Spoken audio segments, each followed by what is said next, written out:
This is our final meeting of the Joint Board of Control. For the last 48 years, Jackson River Technical Center has been a regional center for local school systems, and today is the final day of regional center participation. So it's sort of bittersweet, thinking we had the 48 years. Overall, people aren't going to see any difference. It's going to be the same. It's still going to be the technical center for the new division. It's just things will be different. And so hopefully for the next 48 plus years, JRTC will continue to thrive and move forward. So I figured I'd have the Aloha theme. Number one, just so I could dress down with a shirt like this. But number two, because Aloha, they use it for hello and goodbye. So we're saying goodbye to JRTC as a regional center, but saying hello to JRTC as the CTE center for the new division. So just start off with that a little bit. All right, moving into the administrative reports. Director's report, I'll just let you know what we've got going on. The building is moving along very well. This floor is already done, already taken care of. The only things we have left in this building as far as stripping and waxing are 3 classrooms in the front, the office, and this main hallway. Everything else has been finalized, the back hallway, all the other classrooms, all that's been taken care of. So I commend Lee and Crystal for all the work that they have done. I know they got some vacation. Lee's out right now, and she'll be out here in the next week. So they're going to be getting well-deserved vacation, then come back and finalize some things here. So things are going very well with that. As you came in, the junk that's in the hallway up there is not just the normal cleaning stuff. It is stuff I had to move out of one lab to open up for another lab called the Pays Lab. When you all go, you can, if you want, as you go out up there, just take a left. I got the lights on in there. You can just see the space. I haven't seen that space since I've been here. That's been empty like it is right now. But that will be filled up with the new program. I know with the new division, Dr. Conaway will share all that information with you all when he gets it up and running. But from what I understand, there are 5 stations that will be built into it. And it's for students with IEPs and so forth, for them to work on smaller things and work up through a progression of different items that they work on in the areas. From what I could see, there's computer technology, construction, industrial stuff, processing, production, consumer services, and business marketing. They either have 8 to 10 different sections that they move through, going from just turning a nut on a bolt, to moving up and through the different progression. So that will be a program housed here, be up front here where the old ETC used to be, our Educational Technology Center, plus a lot of storage. So I am now looking for a storage place for my stuff that's out there. So that's pretty much what we got going right now, just as far as cleaning and ripping and all that type of stuff. Does anybody have any questions?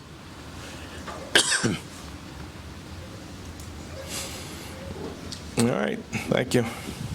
Thank you, Mr. Okay. If you have no questions from Mr. Spangler, we'll go to Administrator. The SEDF, yes, that's the one.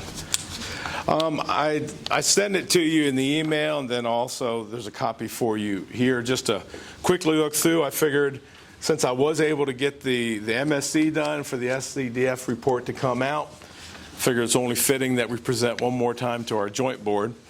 But if you look at the front page that you have, that tells a lot of what we've already been talking about.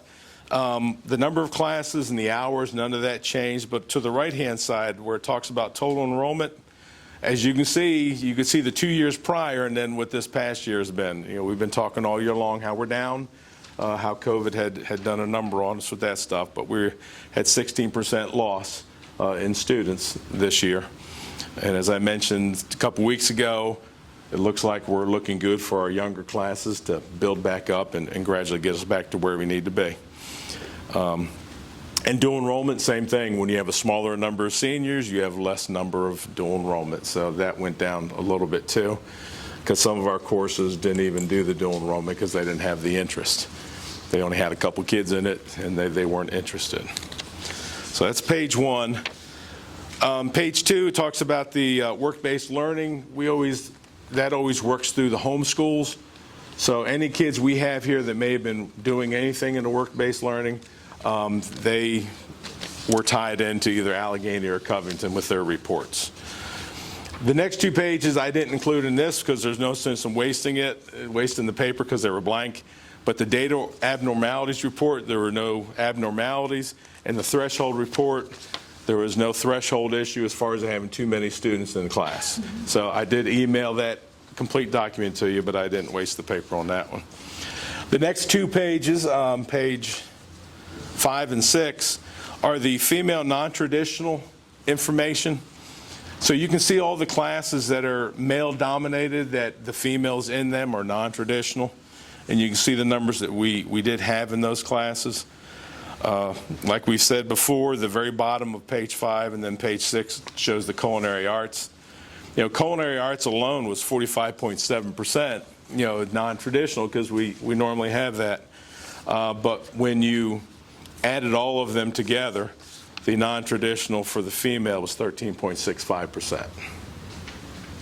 And then the next page, page 7, shows you the male non-traditional. So the programs that we have, nurse aid and early childhood, mainly with the programs. And then we had one of our marketing courses was listed that way too. You know, the total for male non-traditional is 8.07%. So total non-traditional is 12.61. It'll be interesting to see what the total number will be when everything with Alleghany, Covington, JRTC, next year when all this stuff comes out, there'll only be 1 report instead of 3.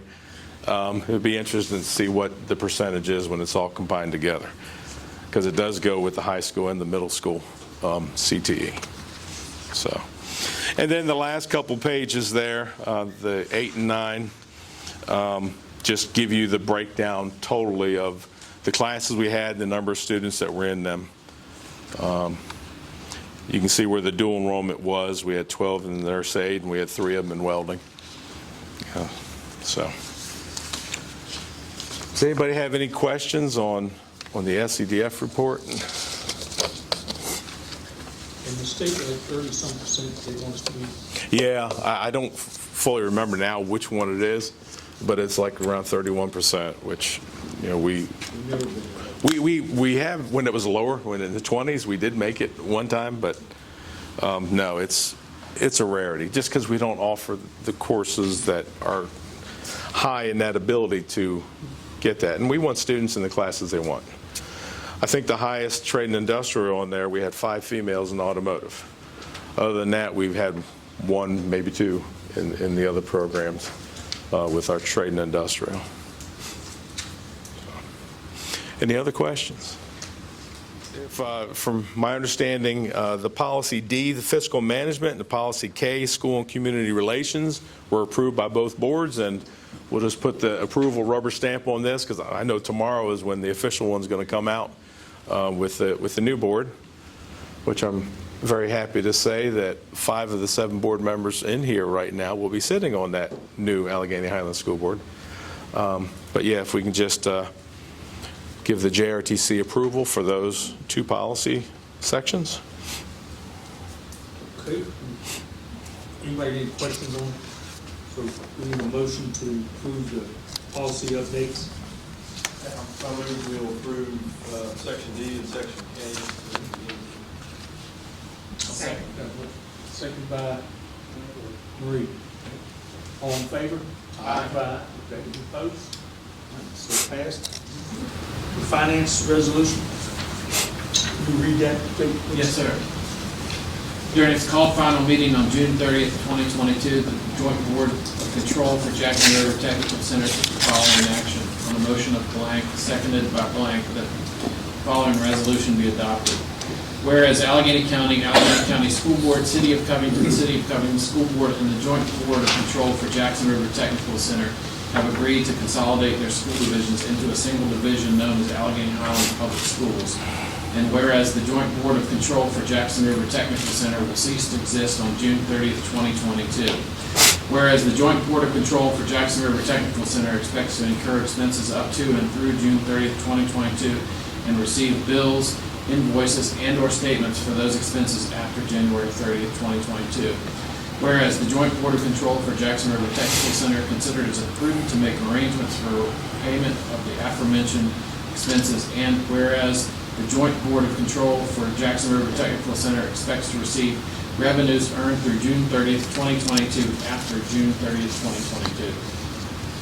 Now therefore, the Joint Board of Control for Jackson River Technical Center hereby resolves as follows.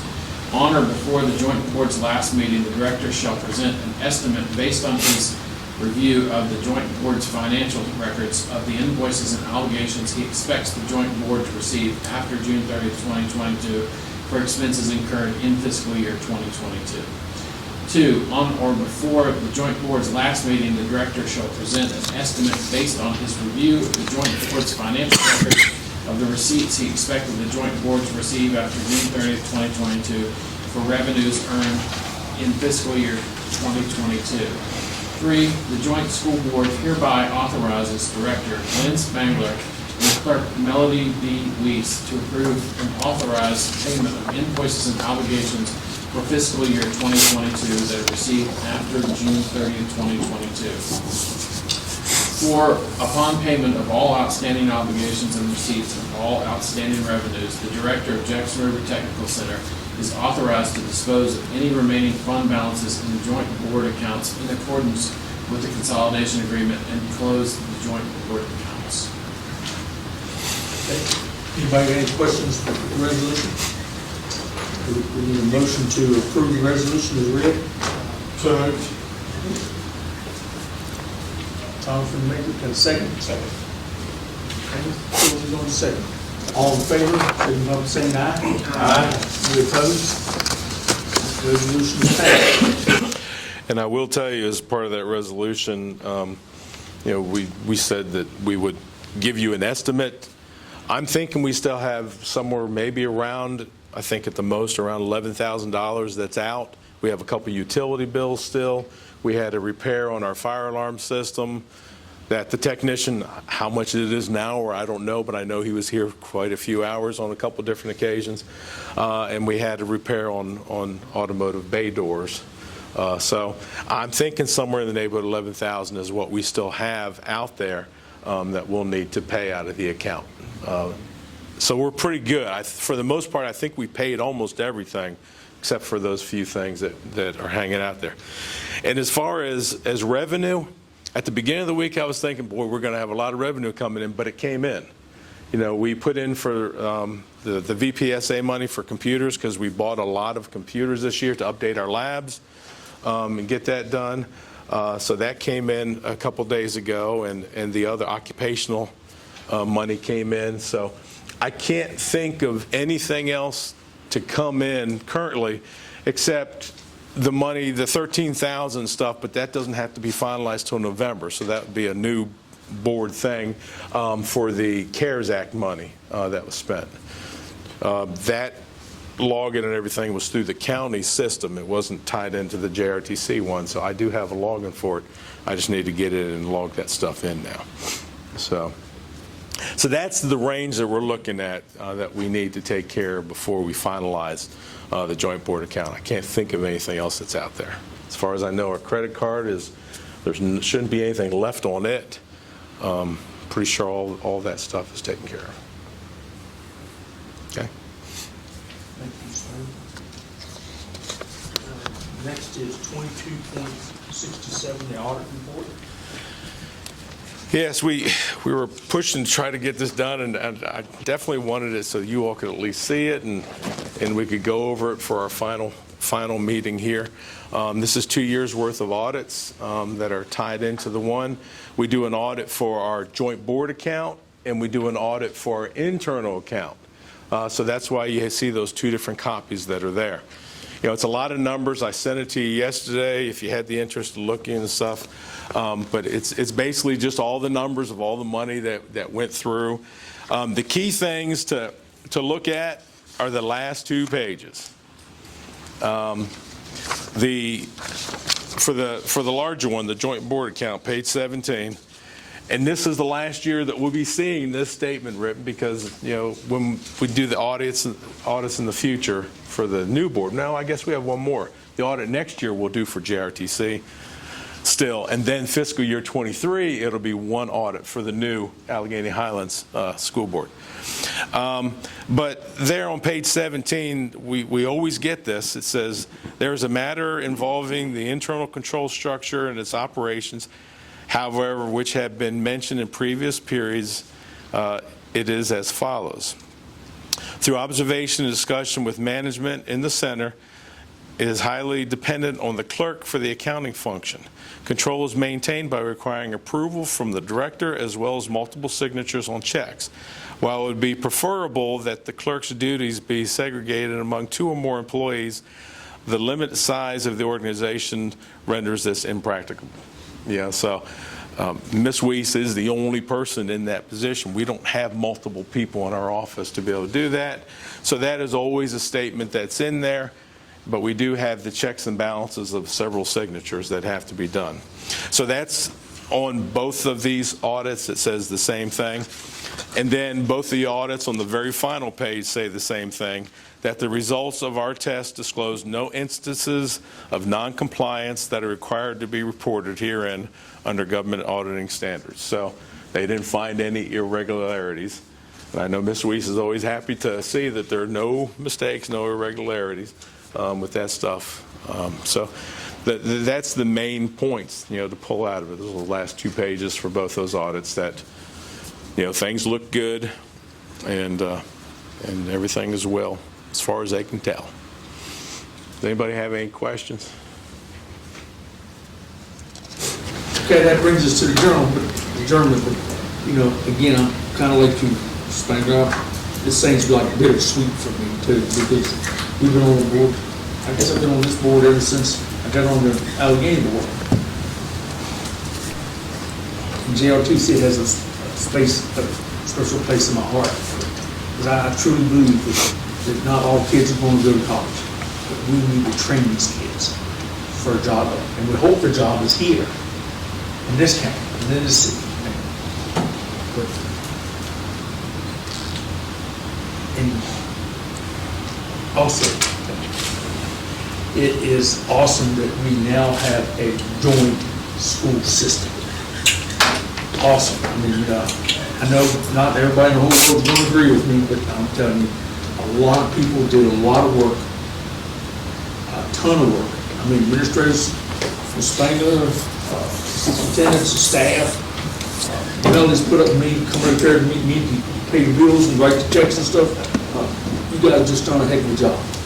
Heck of a job, and we appreciate it. And, at least I do, and I know the board chair, my sentiments, just an awesome job. We just appreciate it. So I guess we need a motion, unless somebody wants to comment about this.